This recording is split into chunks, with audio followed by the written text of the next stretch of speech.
Hi, today I'm going to make my first flag using the Rubik's Cube.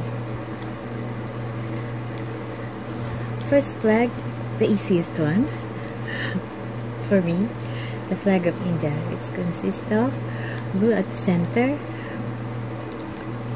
and orange, green here, and white. Let's do this. Can you see it? So let's make the blue one, orange and green. Then make pull this down here, turn my son is and then you turn it back. I still have the green and the orange there. Then you turn it back.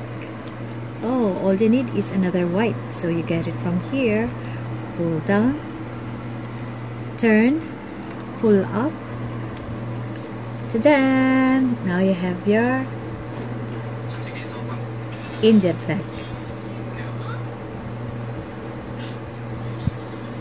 So how are we going to return it? You can return it easily. Same process.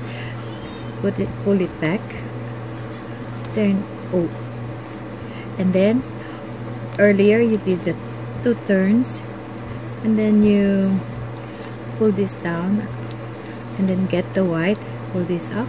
Now you have them all together again. Thank you for you, Anu, and for Ananya, and all the other Indian kids who like Rubik's. See ya!